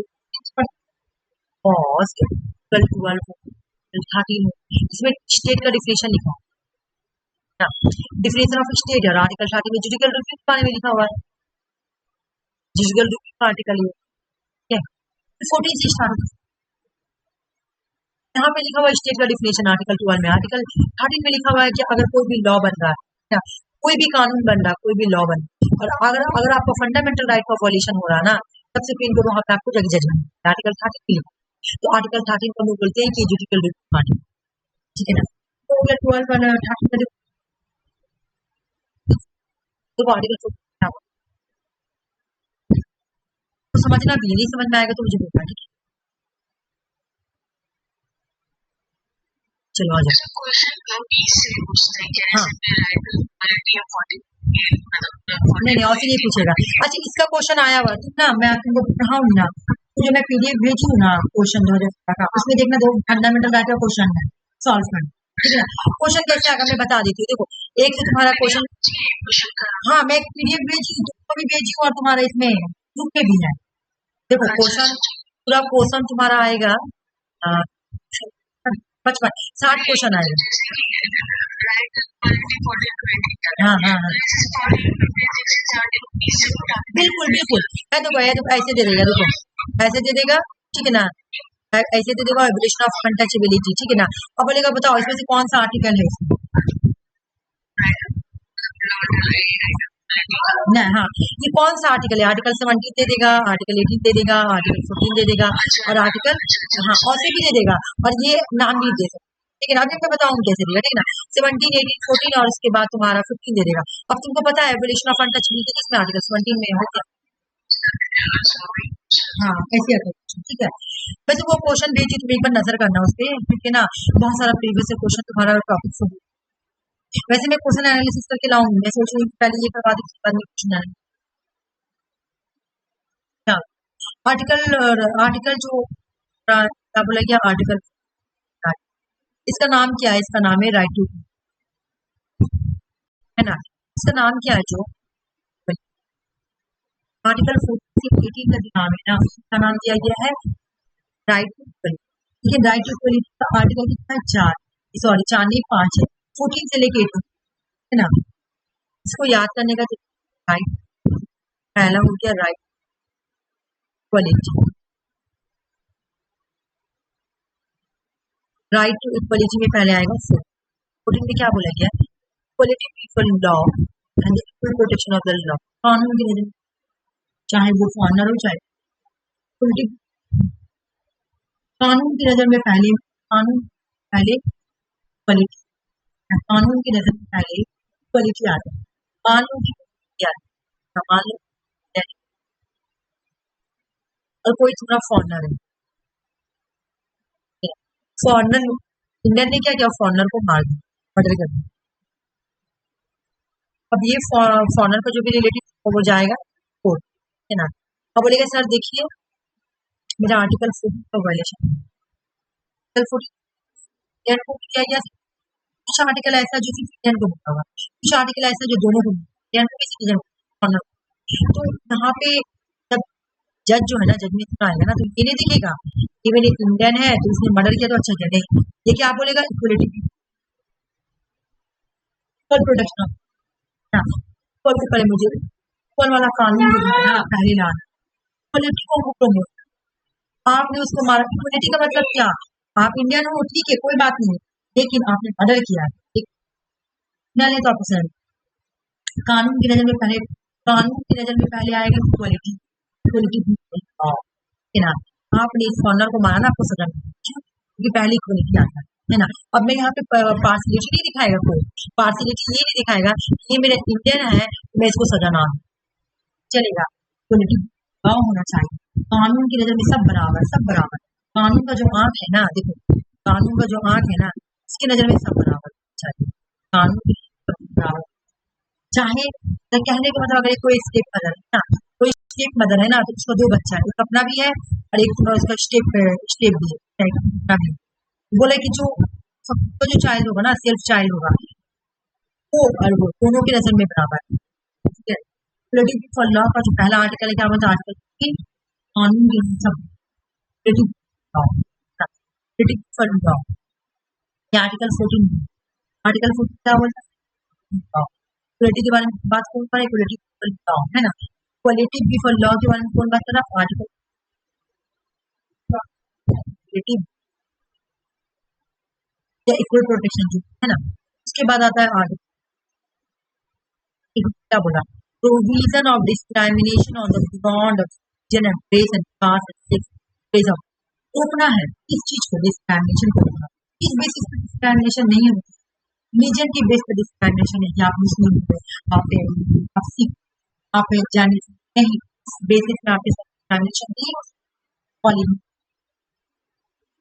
रेस की बेस पे हुई, आप ब्लैक, अब ब्लैक पर्सन है, व्हाइट चाहिए, कास्ट, कास्ट की वजह से होगा कि लोअर कास्ट हूँ या अपर कास्ट हूँ, ये भी नहीं, सेक्स, सेक्स मतलब क्या, एक लड़की हो, लड़का हो, बेस ऑफ बर्थ, बर्थ के बेस पे भी हम नहीं कर सकते, ठीक है ना, तो रीजन ऑफ डिस्क्रिमिनेशन, तो रीजन ऑफ डिस्क्रिमिनेशन किसने अप्लाई किया,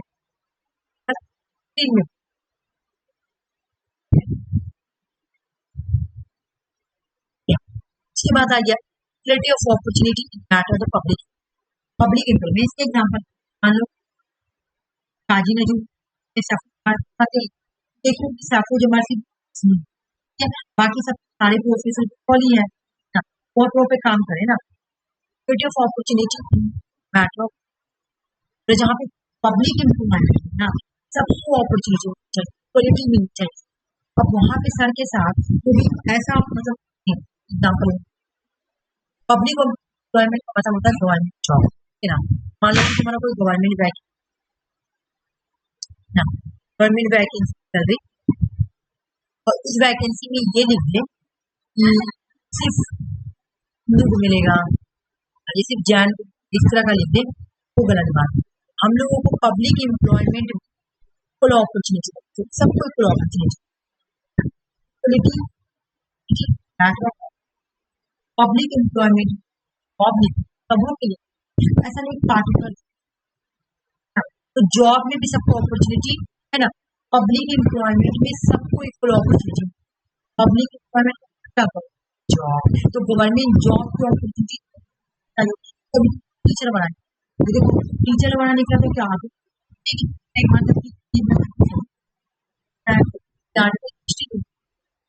एम्प्लॉयमेंट में, पब्लिक एम्प्लॉयमेंट में सबको इक्वल अपॉर्चुनिटी मिलनी चाहिए, अब मान लो कि हम लोगों को छाड़ देगी नहीं, ये मुस्लिम लोग नहीं जाओ, क्या ये तो गलत बात है, ये तो फंडामेंटल राइट का वॉयलेशन हो जाएगा, तो यहाँ पे क्या बोला, इक्वल अपॉर्चुनिटी, इक्वल, देखो हर जगह राइट इक्वलिटी, राइट टू सब में इक्वलिटी आ रहा, एक जगह बोला कि पहले हमको इक्वलिटी फॉर लॉ, कानून के नजर में पहले इक्वलिटी है, और हमको equality protection of law, law को प्रोटेक्शन करना है, दूसरा में बोला कि डिस्क्रिमिनेशन को रोकना है ना, डिस्क्रिमिनेशन को रोकना है, तीसरा में क्या बोला, equal of opportunity, public employment में इक्वल अपॉर्चुनिटी दी जाएगी, फिर क्या बोला, creation of untouchability, creation of untouchability, पहले जमाने में क्या था, अभी भी तुम्हारा एक आर्टिकल में पढ़ने आ रही है ना। देखो ये वाला स्टोरी सब क्या था, अभी हाल ही आया था एक आर्टिकल। मान लो कि एक ये नल है, ये पब्लिक नल से पानी निकल, और यहाँ से एक बराती क्रॉस, वो जो बराती थी ना वो शेड्यूल कास्ट की शेड्यूल कास्ट की। तो बराती में से किसी को प्यास लगा, जाके यहाँ से पानी, जब पानी पीने लगे ना तो गांव के जो लोग को पता चला कि ये जो बराती जा रहा है ना शेड्यूल कास्ट है। तो गांव के लोग कुछ लोग जाने इन लोगों को बहुत मारा। अब मारने के बाद ये जो नल है ना पूरा धो धा के तो इस तरह की एक्टिविटी किया, मारा, बहुत मारा, बिल कहाँ मारा मारा। अब देखो क्या वायलेशन, रेगुलेशन ऑफ अनटचेबिलिटी, छूत-छात को खत्म करना था, लेकिन छूत-छात क्या, तो ये जो लोगों ने किया था ना इनके साथ अनटचेबिलिटी हुआ, क्योंकि नल छुआ मारा गया। भाई मंदिर में तुम नहीं जा सकते हो कि छोटे गांव से बिलोंग करते हो, पानी नहीं, नल नहीं छू सकते, छोटे जात से बिलोंग करते। अगर ये सब कोई करेगा ना तो क्या मिलेगा, आर्टिकल 7 यहाँ बोला गया है कि एबोलिशन ऑफ अनटचेबिलिटी, छूत-छात को, ठीक है। अब यहाँ पे एक चीज और देखो, आर्टिकल 18 क्या है, आर्टिकल 18 का एक second,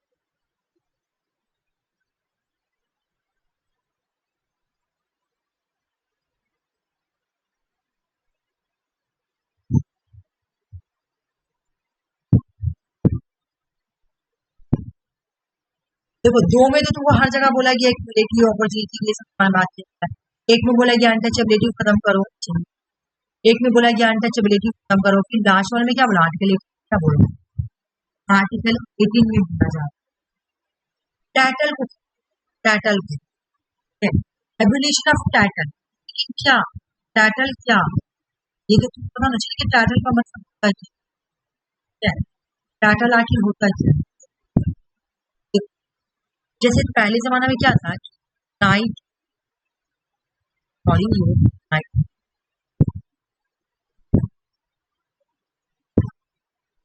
night Rai Bahadur sir, क्या ये सब का टाइटल दिया जाता है। पहले तुम्हारा टाइटल दिया जा रहा है, ठीक है। आर्टिकल 18 में बोला गया जो टाइटल मिलता है इसको खत्म करना चाहिए, एबोलिशन ऑफ टाइटल को खत्म कर दो, टाइटल को, तो टाइटल का कोई जरूरत, ये बेमतलब का फालतू चीज है, इसको खत्म कर दिया। लेकिन और भी तो तुम्हारा है, और भी तो टाइटल है, जैसे तुम्हारा PhD में टाइटल को एंड किया गया, ये बात तो सही है ना, किसी किसी खत्म किया गया, जैसे सर का खिताब में हम लोग बोलते सर सैयद अहमद खान, है ना, उसके बाद रानी जी को मिला था, रविन्द्रनाथ टैगोर को मिला था, ये सब एक टाइटल होता था, मिलता था, लेकिन ये जो नाइट राय बहादुर सर इसको खत्म कर दिया, गलत, हटा दो। लेकिन किसी नहीं खत्म किया गया, जैसे मिलिट्री में जो मिलता है ना टाइटल, परमवीर चक्र मिला, या फिर तुम्हारा एकेडमी का अवार्ड, जैसे तुम्हारा PhD कोई करता है तो उसका नाम के पीछे क्या लग जाता है, डॉक्टर।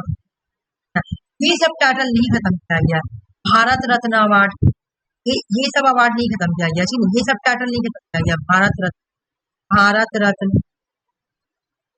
तो भारत रत्न मिला, ठीक है, या पद्म विभूषण या पद्म भूषण, पद्मश्री, ये सब को खत्म नहीं किया गया, सिर्फ कौन सा टाइटल को खत्म किया गया, नाइट राय बहादुर सर, ये सब को खत्म किया। बाकी जो मिलिट्री अवार्ड था जैसे परमवीर चक्र, ठीक है ना, वो सब अवार्ड, या फिर भारत रत्न, पद्म भूषण, पद्मश्री, पद्म विभूषण, ठीक है ना, और हमारा भारत रत्न, ये सब अवार्ड को नहीं खत्म किया गया, सिर्फ मिलिट्री, सिर्फ ये वाला नाइट राय बहादुर सर, इन सब अवार्ड को खत्म किया है, ठीक है ना। एबोलिशन ऑफ अनटचेबिलिटी का मतलब क्या है, टाइटल को खत्म किया गया, तो टाइटल में कौन सा title, Rai Bahadur night sir, ये सब का, लेकिन मिलिट्री अवार्ड, एकेडमी का अवार्ड, ये सब को नहीं, मिलिट्री में क्या हो गया, परमवीर चक्र, अकेडमी अवार्ड में PhD, भारत रत्न अवार्ड, पद्म विभूषण, पद्मश्री, सबको खत्म नहीं किया गया। बाकी सब है लेकिन वो सबको खत्म किया गया। ठीक है, हम एक बार इसका चार्ट बना रहे हैं। मुझे बताना, मैं बनाऊं, ठीक है, तुम मुझे बताना। हाँ बोलो, पहला वाला फंडामेंटल राइट्स का नाम क्या है? इक्वालिटी फॉर लॉ, नहीं, राइट टू इक्वालिटी। राइट, तो राइट टू इक्वालिटी का आर्टिकल क्या है ये बताओ मुझे पहले। 12 to नहीं, हाँ, नहीं नहीं, ये तो राइट टू इक्वालिटी है ना। फंडामेंटल राइट, देखो फंडामेंटल राइट है तुम्हारा 12 से लेकर 35 तक का, ठीक है ना। राइट टू इक्वालिटी 14 से लेकर 18 तक। 14 से 18 हाँ, तो पहला वाला का नाम क्या है? 14 वाला का पहला जो इक्वालिटी बिल्कुल इक्वालिटी फॉर लॉ है ना, मतलब इसको हम लोग क्या बोलेंगे? Right equality for law. हाँ, इक्वालिटी इक्वालिटी फॉर लॉ या इक्वल प्रोटेक्शन ऑफ लॉ। ठीक है, आर्टिकल 15 में क्या बोला है बताओ? एबॉलिशन ऑफ रेस कास्ट, नहीं, प्रोविजन, प्रोविजन मतलब रोकना। हाँ, प्रोविजन, प्रोविजन, प्रोविजन कैसे कहा जाएगा? Provision of discrimination. वो तो तुमको पता ही होगा किस किसके बेस पे डिस्क्राइमिनेशन होता है ना। डिस्क्राइमिनेशन, DISCRI, डिस्क्राइमिनेशन। ठीक है, उसके बाद आर्टिकल 16 में क्या बोला गया? इक्वालिटी ऑफ अपॉर्चुनिटी है ना, in public equality of opportunity,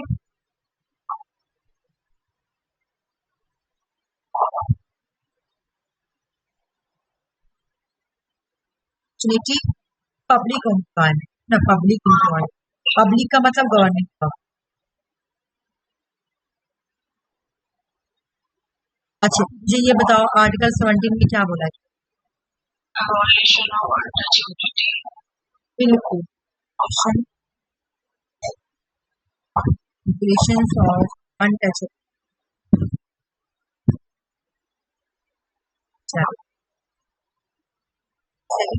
अब मुझे बताओ आर्टिकल 17, ये 18 में, सॉरी सॉरी, हाँ, एवोल्यूशन ऑफ कैटल। बिल्कुल, बस एग्जाम में ऐसी क्वेश्चन आएगा, बहुत डीपली नहीं आएगा, तुम्हारा एक दे देगा, अब बोलेगा बताओ तुम्हारा एवोल्यूशन ऑफ कैटल हो गया। ये वाला तुम्हारा कंप्लीट। चलो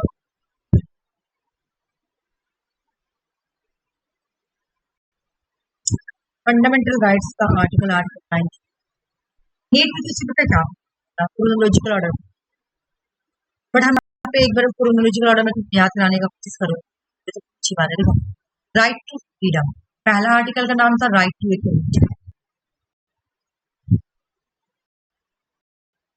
जो कि कहां से कहां तक? आर्टिकल 4।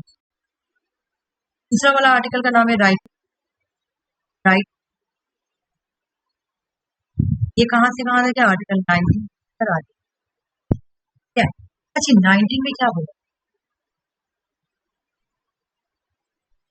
राइट, जब आर्टिकल 19 में तुम्हारा 6 तरह का राइट दिया गया, 6 गारंटी दी है, 6 फंडामेंटल राइट दिया गया, 6 फंडामेंटल।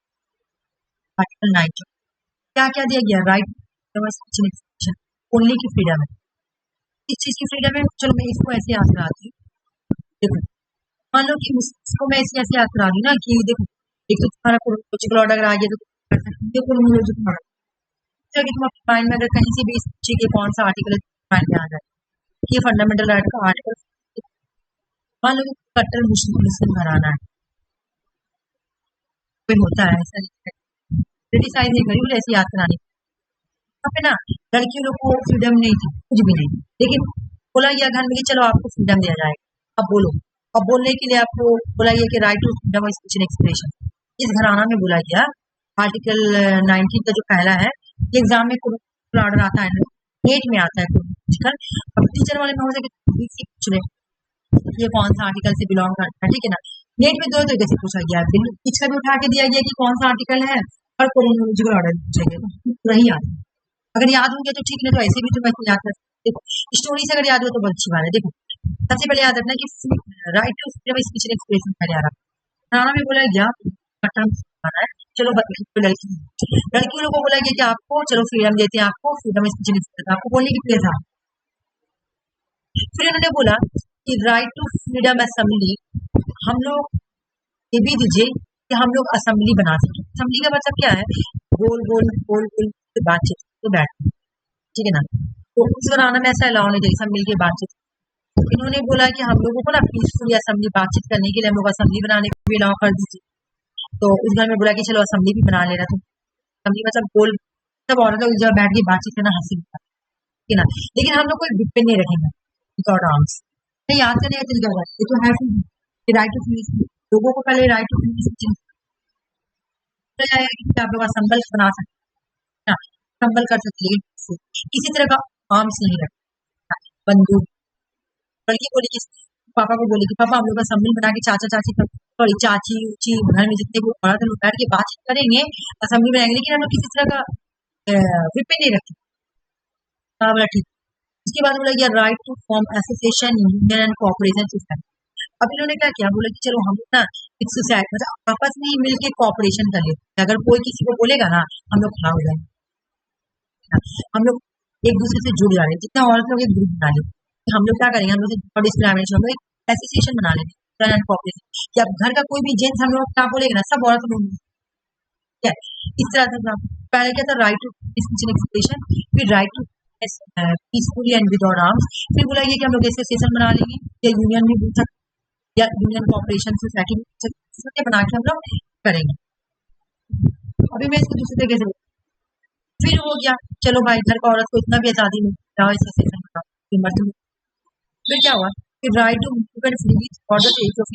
अब वो लोग घर में अपने घर का डिमांड करते हैं कि हम लोगों को अपने ना राइट दीजिए, हम लोग इंडिया के किसी भी इलाके में right to move freely throughout, हम लोग इंडिया के कोई भी टेरिटोरी में ना हम लोग मूव कर सकते हैं, ये हम लोग को राइट दीजिए। तो चलो ये भी दे देते हैं, चलो जाओ ये भी राइट मिल गया कहीं पर। तुम देखो ये वाला घूमने वाला बाद में मांगा है, पहले तो फ्रीडम मांगा है बोलने के लिए, फिर एसोसिएशन बनाने के लिए, असेंबल बनाने के लिए, फिर एसोसिएशन बनाने के लिए, घूमने की फ्रीडम मांगा कि हम लोग इंडिया के किसी भी पार्ट में घूम सकते, तो जाओ। फिर अब क्या हुआ इसमें से फिर लड़की लोग वही मतलब घर की जो लड़की की पापा हम ना right side and settle in any part of the state of India, हम इंडिया के कोई भी पार्ट में रह सकते हैं, आप मुझे जाना दीजिए, हम घर में नहीं रहना चाहते, कहीं पर भी हम जाके रह सकते, अब मुझे अलाउ। पापा बोला ठीक है जाओ, ये भी परमिशन मिलता है इंडिया के अंदर ही, इंडिया के टेरिटोरी में कहीं पर भी सेटल कर सकती हो, कहीं पर भी डिसाइड कर सकते। अब लास्ट में बोलेगी पापा मुझे लास्ट पर इंडिया के कोई भी पार्ट में बिजनेस कर सकते, कोई भी profession, right to protection any profession, carry on any occupation, any trade, any business हम कर सकते हैं, ठीक है ना। ये हो गया। तो अगर तुम इंडिया का कॉन्टेक्स्ट में से याद करोगे, अगर में मान लो कि कोई एक जैसे अदनान सामी का नेचुरल से नेचुरल आइडेंटिटी, वो इंडिया से अपील किया कि इसमें हमको सिटी बना लीजिए, मैं ऐसे यहाँ से तो सबसे पहले उसको गवर्नमेंट बोलेगी चलो फ्रीडम स्पीच मिली, वो बोलेगा कि सर आप मुझे असेंबल बनाने का भी दे दीजिए, असेंबली बनाएंगे लेकिन हम कोई आर्म्स नहीं है, चलो। फिर बोला कि सर हमको एसोसिएशन और यूनियन बनाने का, कॉर्पोरेशन बनाने का भी पावर दे दीजिए कि हम सभी लोगों के साथ मिलकर एक यूनियन बना ले, चलो। सर ये भी अलाउ कर दीजिए कि हम कहीं पर भी घूम सकते हैं इंडिया में, फिर दिल्ली में भी हम नहीं रुकेंगे, तो इंडिया ने बोला ठीक है तुम कहीं पर भी घूम सकते। फिर बोला सर ये अलाउ कर दीजिए ना कि हम रह सकते कहीं पर भी, इंडिया के कोई भी टेरिटोरी में हम रह सकते, चलो ये भी अलाउ। तो बोला सर ये बोल दीजिए ना कि हम इंडिया के कोई भी पार्ट में, कोई भी ऑक्यूपेशन, कोई भी ट्रेड, कोई भी बिजनेस काफी वो। तो पहला में तुम्हारा आया कि तुम्हारा बोलने की फ्रीडम किया, दूसरा में असेंबल बनाने के लिए, और तीसरा में एसोसिएशन बनाने के लिए, और तीसरा में कहीं पर भी घूम सकते हैं, ये तीनों देखो मिला हुआ है, कहीं पे भी घूम सकते हैं, कहीं पे भी रह सकते हैं, कहीं भी ना। और ये तीनों क्या बोल रहा है तुम्हारा, बोलने की आजादी, असेंबल बनाने की आजादी, और कॉपरेशन बनाने की आजादी। आर्टिकल 19 बोला गया है, और इसमें लोग बोलते हैं freedom of speech and expression, ये वाला आर्टिकल 19 का नाम ही है फ्रीडम ऑफ स्पीच, ठीक है। ये आर्टिकल 19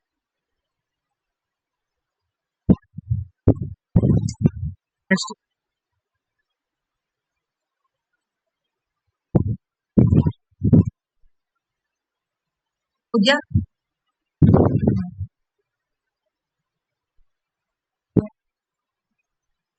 राइट,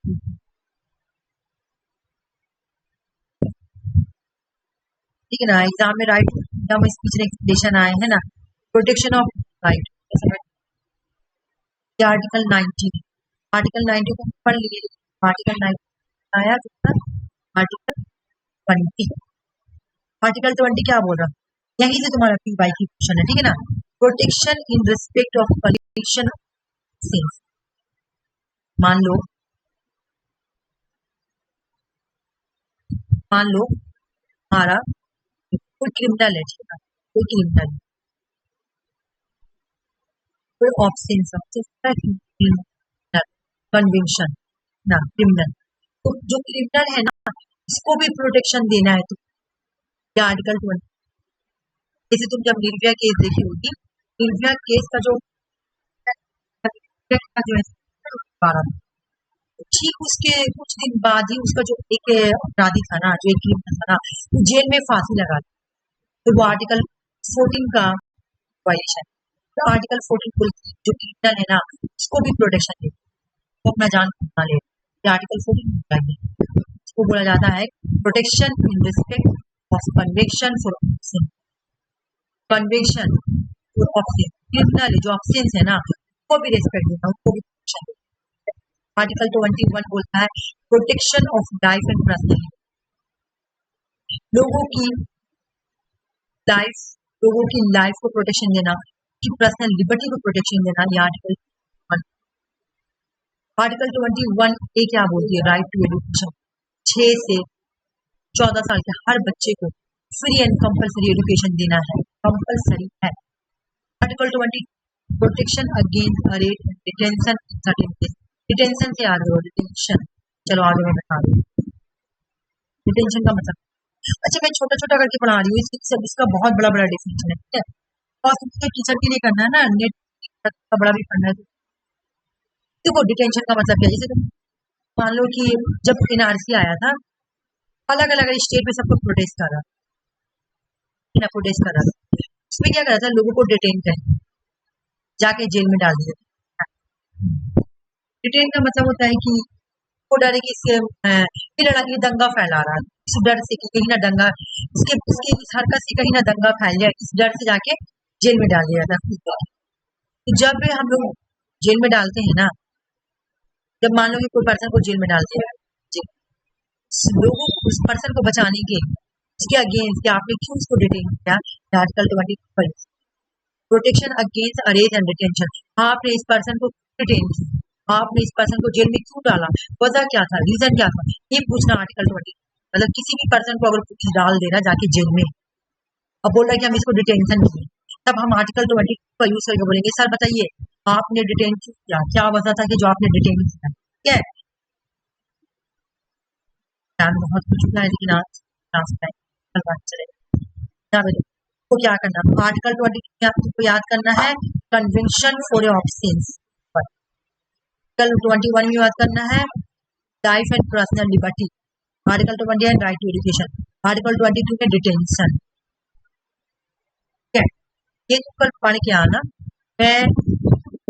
कल मैं और आगे बढ़ाऊंगी और फिर उसके बाद ओवरव्यू बता दूंगी, ठीक है ना, क्योंकि अभी मैं नमाज नहीं पढ़ूंगा और बहुत टाइम हो चुका, तो मेरा कज़ा होना है। तो आज क्लास हम यही तक रहने हैं, बाकी कल हम क्लास का है।